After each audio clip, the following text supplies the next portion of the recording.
Rieccoci, primo Inter Pares, appuntamento lunedì, mercoledì, gruppo TV7, come di consueto vi ricordo siamo in diretta anche sulla pagina Facebook, abbiamo molti messaggi, telefonate anche da Roma, poi cercheremo di passarle perché abbiamo collegato Red Canzian e quindi è un piacere averlo con noi, lo ringrazio. Buonasera Canzian, grazie di essere con noi. Buonasera, non vi vedo. L'ho fatto attendere un attimino di più perché avevamo il sottosegretario del ministro e quindi abbiamo parlato di economia e di soldi. Ho voluto fare questa telefonata con lei perché IPU, lei e tutti voi, soprattutto Red Canzian, siete sempre vicini a tutti i problemi sociali e a quello che succede nel nostro e sul nostro territorio. Cosa pensa di quello che è successo, Canzian? Di quello che sta succedendo, non di quello che è successo. Ma credo che essere cantante o tranviere o muratore non faccia differenza in momenti come questi, nel senso che provo le stesse sensazioni che provano tutti quanti, forse avendo l'abitudine a decodificare le emozioni, sia quelle positive che quelle negative, in forme di ispirazione, il mio lavoro magari continua ad andare avanti, perlomeno mentalmente, ma è un momento di grande dolore per le persone che se ne vanno, per questa discriminazione che è stata fatta tra giovani e vecchi, come se i vecchi fossero qualcosa che, tanto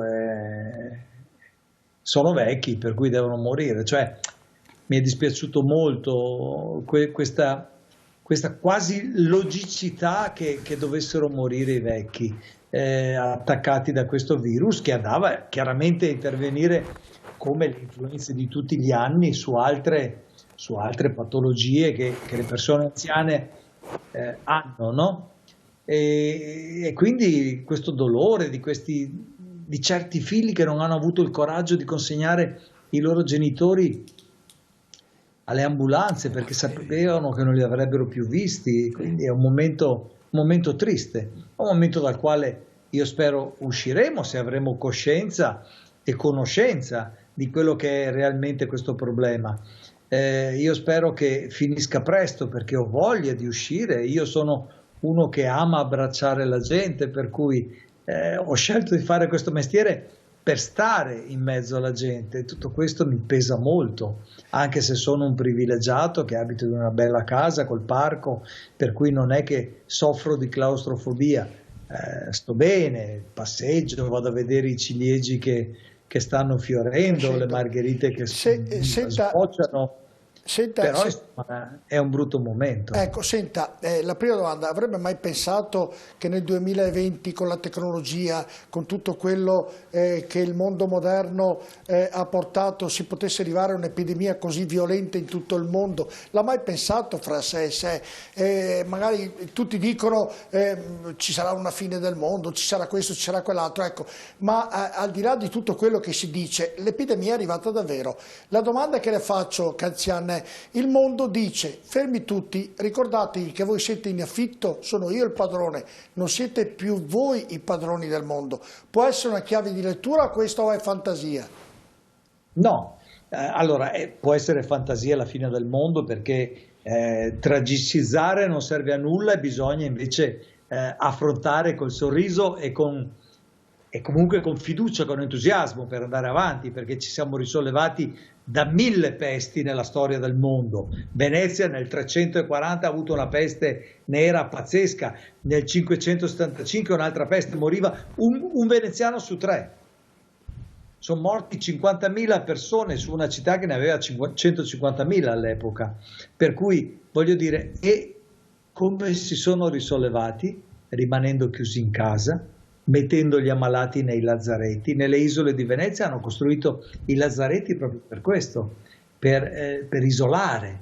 E allora quello che mi dispiace è che certa gente sembra non voler capire che questo è un virus abbastanza vigliacco, no? Che non paga nemmeno il biglietto e ci usa come mezzi di trasporto. Siamo noi che lo portiamo in giro, e se noi continuiamo a muoverci, ad andare in giro, a confrontarci e a incontrare le persone, ovviamente lo spostiamo questo virus e lo portiamo in giro.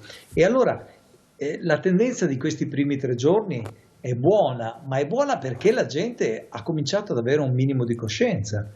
Però poi ogni tanto vedi delle vie piene di gente che va al mercato senza mascherine. Mi dispiace dire che questo sta succedendo più al sud che al nord, però insomma è un'incoscienza che poi ci farà pagare tutti quanti il fatto di restare un po' più dentro. Se vuole che io risponda alla prima domanda, se avrei mai pensato di trovarci in una situazione così, no, sinceramente no, oggi no. Quando c'è stata la viaria, quando c'è stata la SARS, quando c'è stata la mucca pazza, io ne ho vissute di queste cose, no? Non mi sono mai preoccupato così tanto e soprattutto non c'è mai stata una gravità come questa che ha fermato il mondo, ha fermato il nostro paese, ma ha fermato tutto il mondo. E allora questo ci deve far riflettere. Probabilmente la frase che ha detto lei prima è una delle componenti di questo momento che stiamo vivendo. La terra, la natura non ha bisogno di noi, ma noi abbiamo bisogno della natura e quindi dovremmo cominciare a imparare a rispettarla. Non so se lei ci ha fatto caso, ma uscendo al mattino l'aria è più pulita, il silenzio che si sente in giro è più bello. Ma l'uomo egoista com'è l'avrà capito questo, secondo lei? L'uomo è abbastanza smemorato, nel senso che non trattiene i ricordi, i pensieri quando è finito il pericolo. L'uomo prega quando ha il problema, l'uomo va in chiesa quando deve chiedere una grazia, l'uomo si comporta bene quando corre dei pericoli, poi purtroppo dimentica in fretta. Io spero che da questo problema, che è stato devastante, almeno la coscienza di uscirne migliorati rimanga. Senta Red Canzià, poi c'è il fratello della Casellati che è ospite qui da noi, che poi le vuole fare una domanda. Le faccio l'ultima domanda, Red Canzià, per quanto mi riguarda. Gli artisti, i cantanti, oggi prendiamo i cantanti, tempo fa vivevano praticamente il loro guadagno maggiore, e la maggior parte quantomeno era nella vendita di dischi, dei DVD, dei CD, di tant'altro. Oggi purtroppo è passato anche quello lì, perché con internet uno la può ascoltare senza comprare il disco e pagare i soldi che si pagava una volta. Oggi il cantante vive e guadagna soprattutto tramite i concerti. Ecco, con questa situazione del coronavirus i concerti molto probabilmente andranno a lunga gettata, perché molte persone non potranno più ad assisterlo per un anno e mezzo. Secondo lei ci sarà una moria di cantanti oppure no? Beh, Dio, una moria dei cantanti mi sembra un po', una moria, capisca, sono dato per eccesso, Sì, insomma. certo. Io credo che la gente non può fare a meno della musica, non può fare a meno di questi momenti di aggregazione. Forse ci vorrà un po' di tempo prima di rientrare in uno spazio chiuso in un teatro, ma io voglio continuare a pensare che le nostre piazze italiane, meravigliose d'estate, con questi cieli stellati che io ho visto tante volte facendo i concerti da Merano l'estate scorsa alla Sicilia. Ho visto piazze meravigliose con gente altrettanto meravigliosa. Mi ricordo quei sorrisi e io vorrei continuare a pensare che li rivedrò presto. Io ho voglia di suonare, io voglio suonare quest'estate. La prima cosa che voglio fare è dedicare un concerto alla mia città, Treviso, magari riuscire a farne uno anche a Venezia o a Padova, a queste città che hanno sofferto tanto, perché in questo triangolo è successo di tutto. Siamo stati subito dopo Codogno quelli che hanno sofferto di più, però li abbiamo anche affrontati con coscienza e abilità in maniera molto, molto decisa. Certo. Io sono molto orgoglioso di come ha lavorato la nostra regione.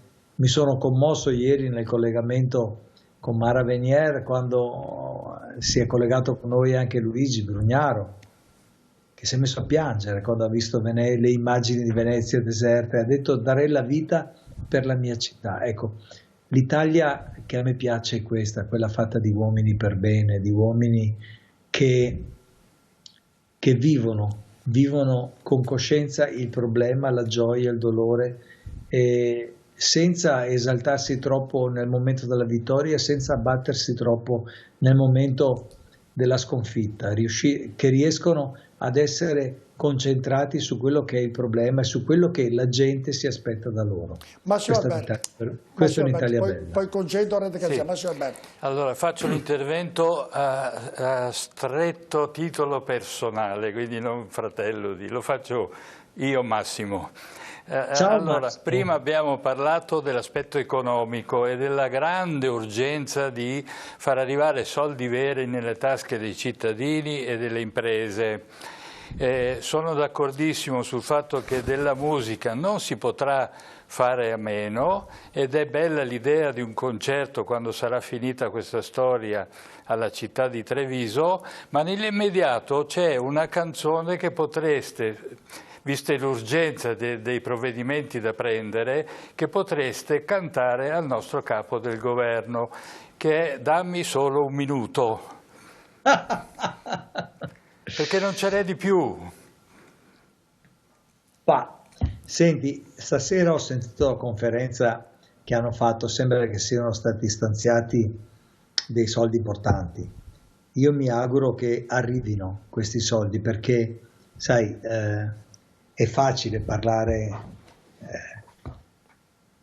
nella mia condizione, alla fine io sto bene, sto facendo una vacanza prolungata a casa con mia moglie, sto facendo quelle cose che non ero mai riuscito a fare a casa mia, dedico tempo alla composizione, al mio nipotino, via Skype, faccio cose, ma c'è gente che non arriva a fine mese, gente che vive soltanto di quello stipendio che ha avuto. E poi io ho amici che hanno aziende che rischiano, che sono in pericolo. Oggi mi ha chiamato una cara amica di una grandissima azienda che fa occhiali, e mi ha detto: mi fai un messaggio per favore per i miei rappresentanti, perché ti hanno visto oggi su Facebook con gli occhiali nostri e mi hanno chiamato, ma sono tutti preoccupati per come andrà. E allora io ho fatto questo messaggio, perché gli ho detto: ragazzi, finché noi saremo quelli che fanno questo tipo di cose così belle, così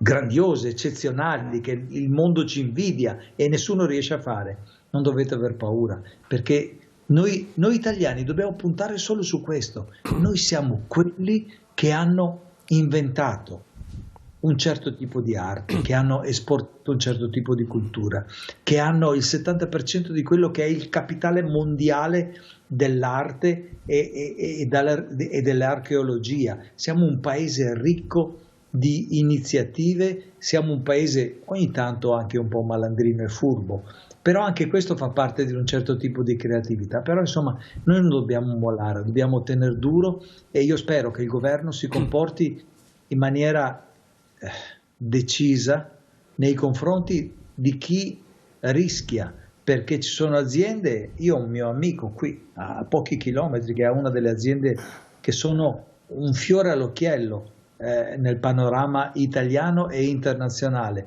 ma ha 700 stipendi da pagare a fine mese ed è chiuso. E allora bisogna che il governo tenga presente di queste cose. L'ultimissima, Rete Calciano, Nardi, dottor Leonardi, perché vuole farle una domanda assolutamente, visto che abbiamo la fortuna di averlo nostro ospite. Buonasera, Prego, buonasera. No, una domanda. Buonasera. Volevo sottolineare quanto appena detto, nel senso che se è importante avere la finanza, avere le risorse economiche, la cosa che viene ancora prima come importanza è avere le imprese. Quello che noi oggi stiamo rischiando è che muoiano le imprese, ma non perché andavano male o vanno male, ma perché non possono lavorare. Allora, se è possibile lavorare in sicurezza dentro una rianimazione Covid, va bene? Se è possibile essere sicuri di dentro un reparto ospedaliero, è possibile a maggior ragione lavorare in sicurezza dentro una fabbrica, soprattutto nelle nostre aziende, che sono aziende moderne, dove c'è una persona ogni 100 metri, sono distanziate, dove fin prima ancora dei decreti del governo hanno dato le mascherine, perché avendo i collegamenti con la Cina avevano capito che era una cosa seria, tanti industriali, no? no? Quindi riconsentire a queste aziende in sicurezza di riprendere il lavoro, secondo me è ancora più importante di quello di avere i soldi. Sono perfettamente d'accordo con lei. Io mi auguro che dopo il lunedì di Pasqua le aziende, quelle serie, organizzate come dice lei, possano partire. Ci sono delle aziende che stanno lavorando, ma stanno lavorando perché si sono messe carinamente a produrre mascherine, a produrre camici. Come lavorano loro possono lavorare anche quelli che fanno computer, che quelli che fanno pezzi per le automobili, piuttosto che qualsiasi altra azienda manifatturiera del nostro territorio. Io sono d'accordissimo con lei, cioè stando attenti e stando in maniera corretta, riparati, si può cominciare il lavoro. Magari andremo al 50% della possibilità del lavoro, però lo faremo e si muoverà di nuovo l'economia, perché lei ha ragione, non possiamo tenere fermo un paese in situazioni, almeno dove si può intervenire, dobbiamo intervenire, ha ragione. Concludo, qui non può sottrarsi a questa domanda Red Canzian. Nella sua straordinaria, uso un termine che andrebbe molto amplificato, carriera, c'è una canzone che dedicherebbe a questo momento? Delle sue, delle vostre? C'è una canzone che in questo momento che siamo un pochino tutti quanti più soli, più isolati, la canzone è Uomini Soli, perché è un brano che purtroppo... Riesce la regia a mettermela su sottofondo, Uomini Soli dei Pooh, così mentre concludiamo questo collegamento fotografa la situazione anche che stiamo vivendo adesso, soprattutto in quell'urlo disperato a questo Dio delle città e dell'immensità. Se è vero che ci sei e hai viaggiato più di noi, vediamo se si può imparare questa vita e magari un po' cambiarla prima che ci cambi lei. Sono parole che durano sempre, ma poi nel mio ultimo album ho fatto un brano insieme a Ermal Meta che è un'altra fotografia di questo momento che stiamo vivendo, perché dice: non c'è niente di più bello e straordinario della vita, anche se un sorriso costa 10 lacrime. Non c'è un uomo che non abbia perso una partita. Questo non vuol dire che non si può vincere. La notte è un'alba con gli occhi chiusi. Se aspetti un po', li riaprirà. Ecco, noi dobbiamo avere il tempo e la forza di riuscire ad aspettare che apra gli occhi quest'alba, perché la notte finirà, come è sempre finita. Ha mai avuto paura, Red Canzian, ha mai avuto paura in questo momento? No, io non sono un uomo che ha paura, non ho avuto paura neanche quando mi hanno aperto come un pollo nel 2015, perché mi era scoppiata l'aorta per una dissecazione dalla quale si salvano 3 persone su 100. Il mio problema è stato parlare con l'anestesista e dirgli: oh, attento a intubarmi che io devo cantare. Per cui non sono uno che ha paura. Grazie della disponibilità, grazie a Red Canzian, grazie davvero. Grazie a voi, buonasera a tutti. Buonasera. Grazie, e noi dopo questa bella chiacchierata con Red Canzian noi andiamo in pubblicità, rimanete con noi tra poco.